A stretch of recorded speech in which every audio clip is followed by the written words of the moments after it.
Good day, I am Amanda Knightley, and the chapter that I will be focusing on is the learning organization, which is on chapter 9.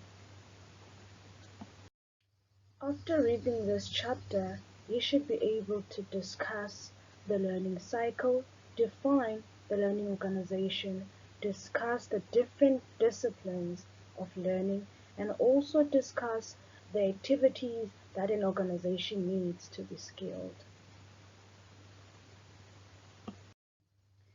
An organization's ability to learn and translate that learning into action rapidly is the ultimate competitive advantage. Those are words written by Jack Welch. Do you agree or disagree on that? You should ask yourself that question. The purpose of this chapter is to raise awareness about the significance of creating a learning organization, and also to provide some sort of a foundation of knowledge and skills to those who are about to enter into a workplace. Now, what is a learning organization to you? Define it in your own words. Now, let's look at the prominent definitions of a learning organization. Levitt in March defines learning organization as an extension of organizational learning. Now, they say that within a learning organization, knowledge leads to behavior change, and new knowledge is being generated, growth is being enhanced, and there's also competitiveness.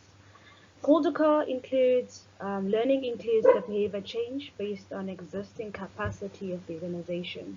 And then Graven, on the other hand, describes a learning organization as a skilled one at creating, acquiring, and transferring knowledge and modifying its behavior to reflect new knowledge and insights. Haber and Agrius and Theo has their own definition of a learning organization. So by using all of these definitions, you look at the elements or the characteristics that they use to describe a learning organization and create your own one.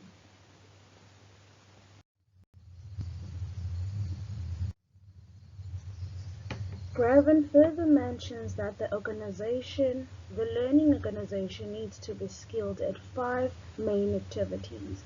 Number 1, systematic problem solving. Now there, business unit teams need to be supplied with tools in 4 areas. It is generating ideas, collecting information, which is by brainstorming, interviews, and surveys, reaching consensus by rating forms and weighted voting, analyzing and reporting data using force field analysis or causes and effect diagram to analyze and report data, and also a planning action whereby you can demonstrate that by use of flowcharts. And then number 2, we have experimentation with new approaches. Now this involves a scientific method for the systematic testing of in searching for new knowledge. Problem solving and experimentation foster learning by upgrading knowledge. So you learn through experiments, experimenting new approaches. And then there's also a learning from experience and history. Now this involves the systematic assessment process where an organization reviews their success and failures. Now you learn from your past experience. Let's say for instance, you failed Mrs. de Klerk's test, and then a second chance is given with that test, and then you learn, you gather all the resources that you use to study for that test, and then you pinpoint where the problem was, where did you score incorrect points, so that you can fix it and correct it and write the correct thing into the next test. And then with learning from experience and best practices of others, you learn from others. That's just how it is. Now this involves benchmarking practice by uncovering, analyzing, adopting, and implementing practices where the organization investigates and learns from the best industry practice after studying others' practices and performances. Now, there's also transferring knowledge quickly and efficiently throughout the organization. This is based on the knowledge and ideas that need to be shared. You share the knowledge amongst each other by teaching the behavior needed. This is done to set the opportunity for the activity experimentation of new ideas. When you share some sort of information with the other person will also share his or her opinion based on that. And then by doing that, you are sharing information quickly and efficiently, throughout an organization. Let's say, for instance, there's a topic about promotion at work, and then I tell you what my knowledge on that, and you also share your part of knowledge on that, and then that's basically what it means, a sharing of knowledge quickly in an organization about any topic, really.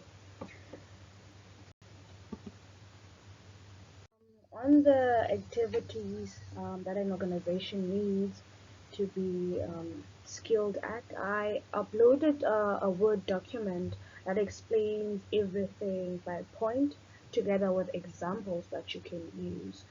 Now, learning in a positive way. Organizations learn for survival. They learn to develop. They learn to, you know, succeed and to be leaders. Organization needs to be effective, and this depends on their focus on learning and organizational interventions. For an organization to be healthy and effective, it needs to be a learning one. Each and every single time a task is given at work, we learn. And the organization learns as well. As it learns, it grows, it develops. Now, a learning organization follows a cycle, which is a process whereby an organization increases its potential, capabilities, and capacity. A learning organization follows a learning cycle. Now, this cycle encompasses training. Training increases the capabilities of employees in an organization. And then there's development. The development increases the overall potential of the organization. When um, employees learn, that learning and that growth that they have also impacts the whole organization as a whole and grows it. The capability and capacity of the organization consists of different levels. It starts from routine and repair capabilities for the problem solving and maintenance, respectively to anticipatory strategic capacities to the highest order capacity of self-renewal.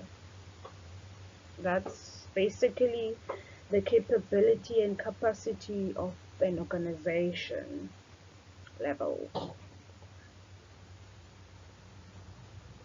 What you see on the screen is an effective organization and a healthy one, how it looks like, a cycle of everything of an effective organization. So for an organization to be a learning one, it needs to be effective, it needs to be a healthy one, it needs to be a learning one, and it needs to have organizational development interventions in order for it to be more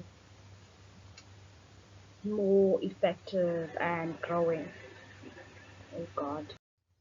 Now there are 5 different disciplines with regard to learning as a cornerstone exist. Number 1 is the systematic thinking. That is to understand through the learning process, the integration and the interdependence of the world.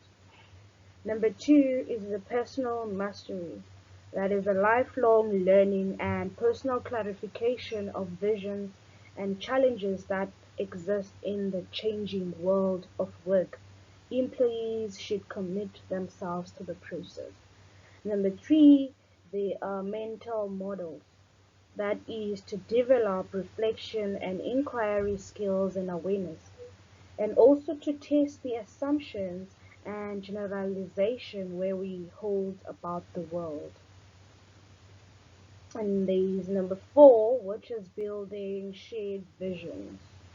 Now, to share visions of the future with one another and to develop guiding practices to reach this goal, which is building shared visions. Number five, we have team learning. Team learning is whereby there's a group interaction to maximize the team insights of individuals through a dialogue and discussions to prevent patterns that undermine the learning process. So there you have it. Those are five disciplines with regard to learning as a cornerstone exists. An effective organization depends on the production, the quality of service or the quality of work that the employees produce, efficiency, how fast they are in developing that product or service, flexibility, how flexible they are in a workplace, satisfaction could be job satisfaction or a client satisfaction, whether the client is satisfied with the service or the products they sold. And then there is competitiveness, you know, development and survival. Now, the increasing diversity of people, environments, goals, knowledge, and organizational practices and processes reinforces the OD's core assumptions that there is no one fits all definition or path to an organizational health and effectiveness. Human contribution, creativity, commitment are essential, but so are the organizational efficiencies and smart strategic choices that ensure organizational survival in an increasingly competitive work world.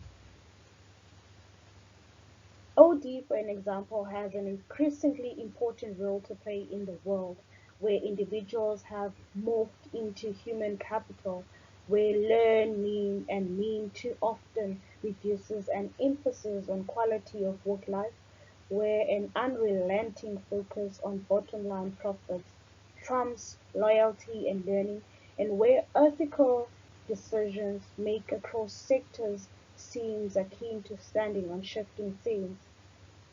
No other field is better prepared or set to address these kinds of challenges or to understand their long-term impact on organizational innovation, um, productivity, and survival. To do that well, an OD needs to keep its values straight, its resolving mechanism strong, and its eye on the prize. This will in advance improve an organization and creates it to be a more healthy one at that. While I've added a Word document that explains the activities and the disciplines together with examples. And also there are three questions that you must do after you finish with this. Only three questions. It's a multiple choice question. And then yeah, that's it. I thank you.